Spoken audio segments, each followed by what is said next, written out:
Streaming live now on News8000.com. You're watching WKBT La Crosse. This is News 8 Now at noon. Good afternoon. It is Thursday, June 15th, 2023, and thanks for watching News 8 Now. I'm Jeremy Wall. Let's get right into the news today. The Wisconsin State Patrol is one of a handful of workforces dealing with an employee shortage. This week, it held an open house hoping to potentially fill those vacancies. As the spots remain open, State Patrol is doing what it can to fill them, including having an open house. Part of that is educating aspiring troopers what's required to patrol. Our requirements are a minimum of 60 college credits by the time you start our academy. And then we actually encourage people to have a diverse degree rather than something in a criminal justice career field. Next year, it hopes to fill a class of up to 50 people. The academy begins in January and runs for 6 months. But the state agency looks for more than just college credits and a degree. So we like people who, like outdoors, people who like to work independently, and people who are very self-motivated. It also takes a while before troopers are working independently. Once they get out into the field, they have a 12-week field training officer program where they're riding with another officer, and then once they successfully complete that, they're on their own and they work alone by themselves.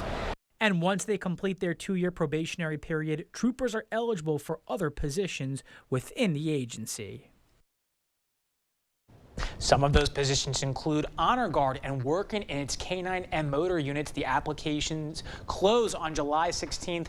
For more information about applications, head to our website.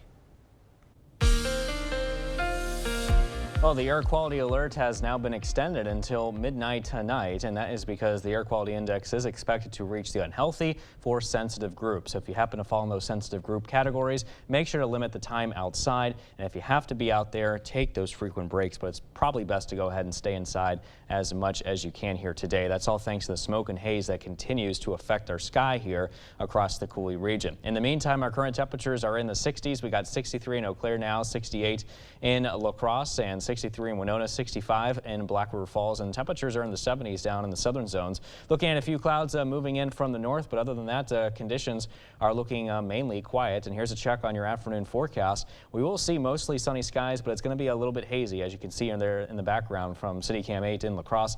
Overall, seasonable temperatures as well to work with, as highs will rise into the upper 70s to low 80s with a light northerly wind breeze at around 5 to 10 miles an hour during the day as well.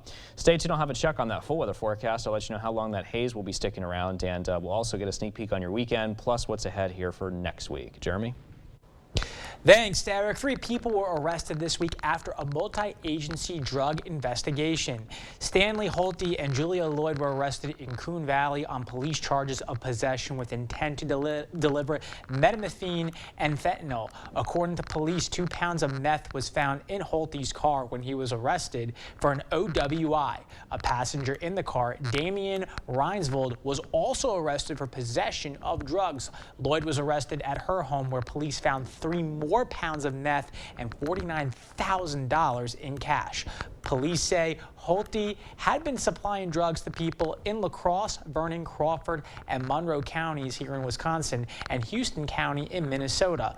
Law enforcement found a total of more than 5 pounds of meth and more than 31 grams of fentanyl during their investigation.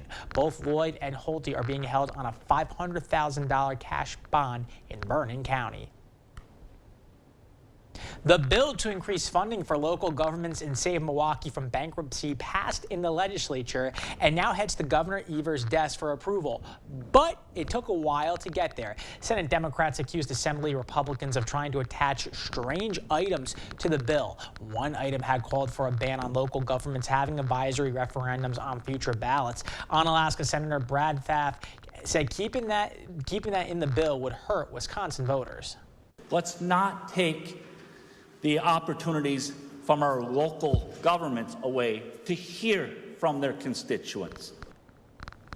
The amendment passed, and Pfaff was one of 6 Democrats to vote the bill through to the Assembly. In the bill, Milwaukee leaders can implement their own city and county sales tax without a referendum to generate more revenue. But Milwaukee Senate Democrats say the bill still doesn't meet the city's needs. Senate Republicans say the bill is a sign of compromise.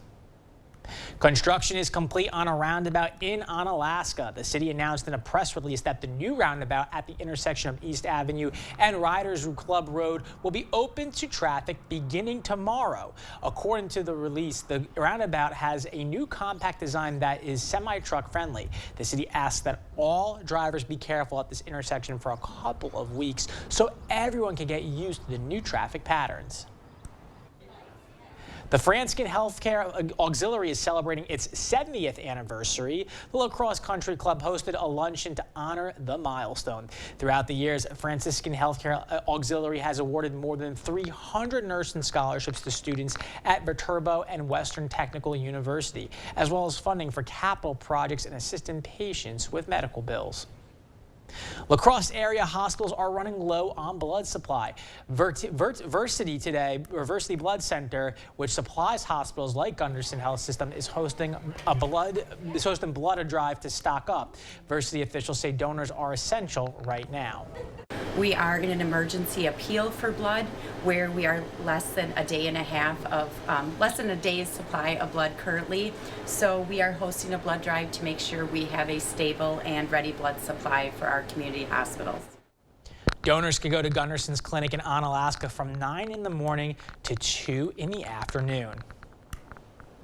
It's never too early for education, and a new exhibit at the Children's Museum of La Crosse is about to inspire future mechanics. This week, kids can test their gearhead skills at the new Doll Express Tire and Auto Center exhibit. Children can use pin-sized tools to fix a car on a lift. The exhibit has kid-safe wrenches, lug nuts, and oil-changing supplies. One of Doll's leaders says he knows how important it is for kids to learn by doing something.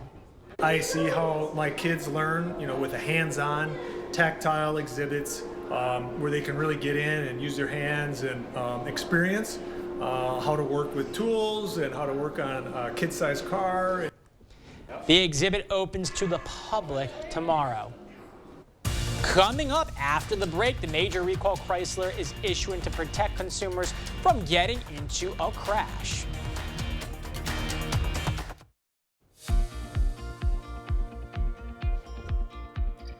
In our consumer news this afternoon, U.S. stocks had a mixed closing Wednesday following the Federal Reserve's big announcement on interest rates.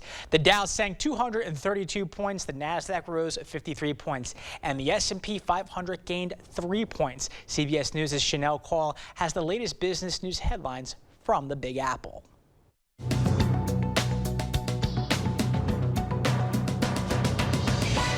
Yesterday, the Federal Reserve announced a pause on its recent interest rate hikes, leaving them unchanged after 10 straight increases in its bid to fight inflation. Fed Chair Jerome Powell warned more increases would likely be necessary in the future. The announcement comes as the latest Labor Department data shows the Consumer Price Index for May only rose 4%, though the Fed's target is 2% inflation. Chrysler is recalling over 300,000 Jeep Grand Cherokees because the rear coil springs on some newer models could fall off while the vehicle is being driven, increasing the risk of a crash. The recall covers 2022 and 2023 Grand Cherokees, as well as 2021 to 2023 Grand Cherokee L vehicles. The company says no injuries have been reported due to the problem as of May 25th.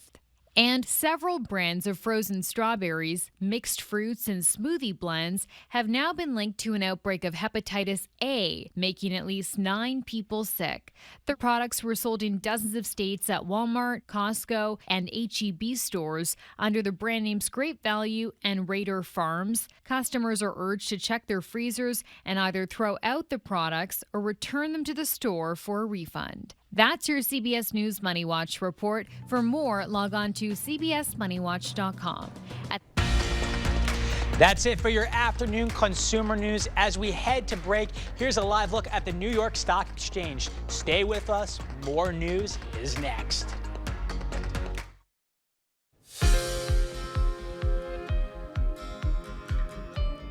Gut bacteria could provide an early warning sign about Alzheimer's. Food and new research indicates allergies may. Researchers at Northwestern Medicine tracked food allergies by population and found the highest allergy levels among Hispanic, Black, and Asian individuals. Food allergies are lowest among households that earn more than $150,000 a year. Doctors say they're still trying to figure out the reason for the disparities, but believe it's likely environmental and not genetic. Healthcare professionals say the numbers help hammer home why it's critical to improve access to diagnosis and treatment. They say you are what you eat, and a new study found supplementing the diet with probiotics can help treat depression and anxiety. Researchers at King's College London found probiotics had positive effects for patients already using prescription antidepressants. Those researchers also say more work needs to be done to investigate the relationship between microorganisms in your gut and your mood. And another study that links the gut to the brain, scientists at the Washington University School of Medicine have determined that gut microbiomes in people in the early stages of Alzheimer's disease differ from healthy people. Researchers are hopeful the finding could help lead to earlier detection and therapy. Those are some of the day's top health stories. Bradley Blackburn, CBS News, New York. That's it for our medical news today. Here's a look at CityCam 8. Derek is in next with our forecast.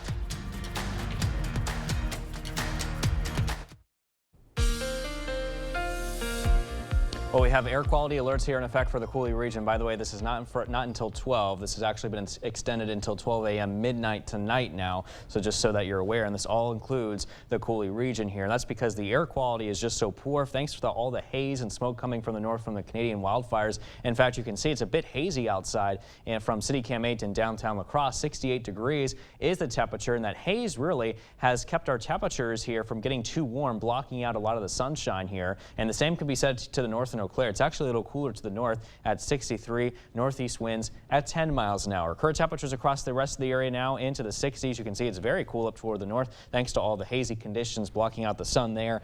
Meanwhile, down in the south, it's a little bit warmer. Temperatures are into the 70s there. We'll forecast highs today into the 70s and low 80s as we head into this afternoon. Let's get a check now on your planner. We're looking at 78 and sunny by 3 o'clock, 79 mostly sunny at 5 o'clock, and then by 7, clear skies, temperatures at 74 degrees. A few passing clouds here across the area this morning, but other than that, conditions continue to remain pretty quiet. We're on the backside of this cold front, which is now positioned to our south. High pressure to the north is continuing to build in behind this front, and that is allowing those dry and just overall quiet conditions to really continue throughout the day today and also into tonight as well. Now, as we head into the day tomorrow, this high is going to continue to build, and we're going to continue to remain quiet and pretty dry across the area, and maybe just a couple of clouds, but that's really about it, even as we head into tomorrow night into early Saturday. So as far as the smoke tracker goes, you can see the majority of the smoke now kind of moving its way down to the south, and we're going to continue to be a little bit better here in terms of the coverage of the haze because it is moving away here from us. We still got that northerly wind, so it's still kind of dragging in some of that haze, but you can see the winds start changing out of the easterly direction as that high to the north begins to build in clockwise,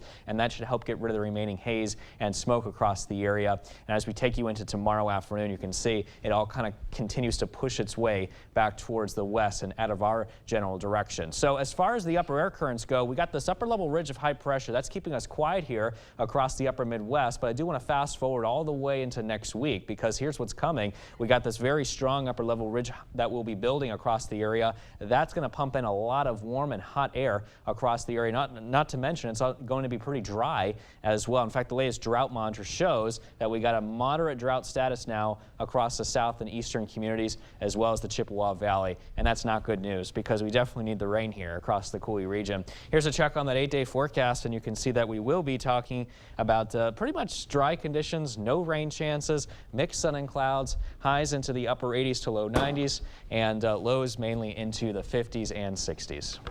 So we are looking at a nice week ahead. Is that 90s I smell next week? Yes, indeed. It's going to be hot next week. So. I love, 90-degree temperatures and the 80s and all that. Fun fact, my favorite temperature is actually 85 degrees. Oh, okay. Perfect. I mean, that's a comfortable reading. So oh, yeah. 85 and sunny. Yeah, you can't beat that. Yeah. All right. Thanks, Derek. When we return, the actor who's finally saying goodbye to his iconic hat and whip. Stay with us. More news is just ahead. The news continues on News 8 Now. Expect more. Harrison Ford and the cast of the Indiana Jones and the Dial of Destiny were out in Los Angeles on Wednesday night for the Hollywood premiere of what is expected to be Harrison Ford's last outing as the hat-wearing archaeologist. The film reunites Ford with Raiders of the Lost Ark and Indiana Jones and the Last Crusade sidekick Sala. When asked if there was any chance of him returning in the future for a sixth installment in the franchise, Ford made it clear this was his last adventure. Indiana Jones and the Dial of Destiny hits cinemas on June 28th. And take a look at this. The City of Eau Claire Police Department captured this bear making his way through downtown Eau Claire. As you can see from the video posted on the police department's Facebook page, the bear darting across a busy road and people scattering as it made its way across. Officials say to use caution and stay as far away from wild animals if you spot one. Alrighty, stay with us. We will have one more check of your forecast when we return. Well, we're looking at a little bit of hazy conditions for the rest of the day. Mostly sunny for tomorrow, partly cloudy Saturday. Highs in the upper 80s, low 90s, lows 50s and 60s. Alrighty, Derek, how about that? Nice forecast ahead.